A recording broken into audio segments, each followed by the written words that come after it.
भगवान गोपियों के मध्य रास रचाते हैं। गोपियों को अभिमान हो जाता है, भगवान छोड़कर अंतर धान हो जाते हैं। और भगवान जब अंतर्धान हुए, सारी गोपियों ने मिलकर एक गीत गाया, हे गोविंद हम मर जाएंगे यदि आप नहीं आए तो। सबने एक गीत गाया, उस गीत को गोपी गीत कहते हैं। सारी गोपियों ने गाया। जब भगवान गोपियों के मध्य रास रचाए और जब गोपियां अभिमान में डूबी कि हम बड़ी सुंदर तो भगवान अंतर्धान, तब गोपियों ने कहा जयति तेधिकं जन्मना ब्रजा श्रयत इंदिरा शाश्वदात्र जयति दृश्यता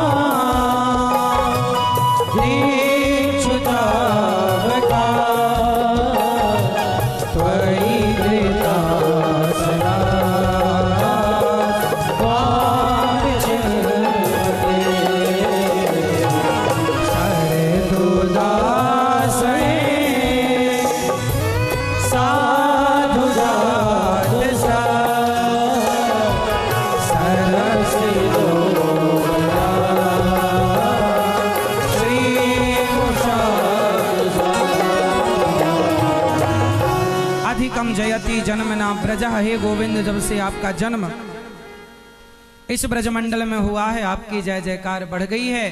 गोपियों ने भगवान को पुकारा, नहीं आए तो प्राण निकल जाएंगे। जब तड़प कर गोपियों ने पुकारा, भगवान गोपियों के मध्य प्रकट हो गए और गोपियों के मध्य ठाकुर जी ने महारास रचाया।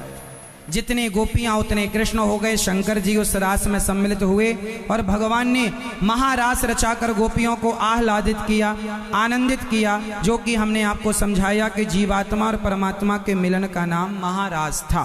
गोपियों ने बिठाया है, ठाकुर जी से शिकायत की बड़े कपटी निर्दयी हो, भगवान ने समझाया और गोपियों को प्रेम पूर्वक भगवान ने प्रसन्न करके और महारास रचाया। इसके बाद गोपियां अपने अपने घर गईं और ये रास लीला ठाकुर की नित्य लीला है। आज भी वृंदावन में निधि वन है, जहां आज भी ठाकुर जी की नित्य लीला आज भी चालू है। भगवान ने सुदर्शन और शंखचूड़ पर कृपा की, अरिष्टासुर पर कृपा की। अक्रूर जी भगवान कृष्ण को लेने मथुरा गए, केसी और व्योमासुर को भगवान ने मारा है। जब भगवान गोपियों को छोड़कर जाने लगे, गोपियां बोली हम आपके बिना मर जाएंगे गोविंद, हम कहाँ जाएं आपके बिना, 2 दिन में आऊंगा। ये कहकर भगवान मथुरा से, वृंदावन से मथुरा आए। जब मथुरा आए तो वहां धोबी पर भगवान ने कृपा की, दर्जी पर कृपा की, सुदामा नाम के माली पर कृपा की और एक कुब्जा थी। आप में से कितने लोगों ने कुब्जा का नाम सुना है? जानते हैं कुब्जा को? क्यों, मेरठ में रहती थी क्या कुब्जा? कुब्जा की कुबड़ निकली थी, बड़ी कुरूपणी थी। ये कुब्जा पिछले जन्म में कौन थी बताओ? कुब्जा पिछले जन्म में कौन थी मेरी माँ? सूपनखा। कुब्जा कौन थी? सूपनखा को जानते हैं आप लोग? सूपनखा रावण की बहनी थी। सूपनखा रावण के बहिनी। सूपनखा कौन थी? रावण की बहन थी। वो राम से क्या चाहती थी? विवाह करना। अच्छा ये बताओ, सूपनखा का राम से विवाह करने का जो मन था वो अच्छा था कि गलत था? जोर से, जोर से। नहीं, गलत कैसे होगा भाई? भगवान से कोई प्यार करे, किसी रूप में करे, तो क्या गलत है भाई? सूपनखा भगवान से तो कह रही है कि आप बहुत अच्छे हैं, तो सही कह रही है। भगवान से अच्छा कौन होगा?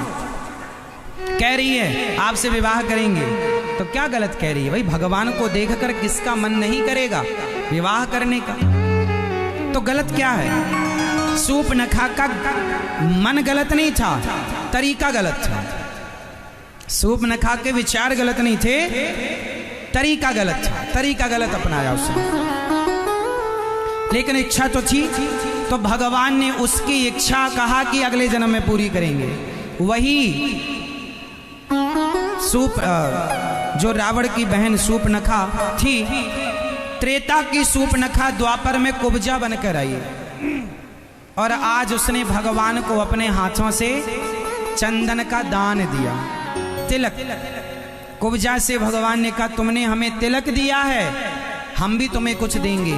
तो अपने पांव को कुब्जा के पांव में रख के हल्की सी ठोकर मारी, कुब्जा की कुबड़ अंदर हो गई। कुरूपवान थी, ठाकुर ने स्वरूपवान बना दिया, स्वरूपवान बना दिया कुब्जा को। प्रिय भक्तों, भगवान जो दे सकते हैं ना वो कोई नहीं दे सकता। इसलिए आपसे मैं कहूंगा कि किसी से ना मांगा करो और भगवान से भी ना मांगा करो, क्योंकि भगवान से मांगने की जरूरत ही नहीं। वो समझदार है, उन्हें पता है कि आपको कब किस चीज की आवश्यकता। भगवान है ना, त्रिकालज्ञ, सब जानते हैं क्या छिपा है, हमें क्या चाहिए भगवान को सब पता है।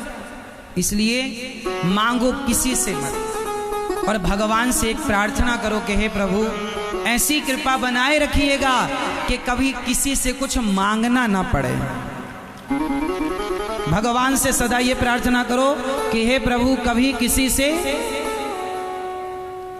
हमारा हाथ लेने के लिए कभी ना बढ़े। बोलो हे भगवान, बोलो हे भगवान, हे श्रीमन नारायण, हमें लेने वाला नहीं सदा देने वाला बनाइए। हम सदा देने वाले बने। आपने जो दिया है आपकी आज्ञा से हम देने वाले बने, हम लेने वाले। हमारा हाथ कभी ऐसे ना हो, हमारा हाथ सदा ऐसे हो देने के लिए। इसलिए भगवान से सदा ये कहो कि हे विधाता हमारा हाथ ऊपर की तरफ। इसलिए ईश्वर ने यदि दिया है तो देने के लिए हाथ बढ़ाना चाहिए।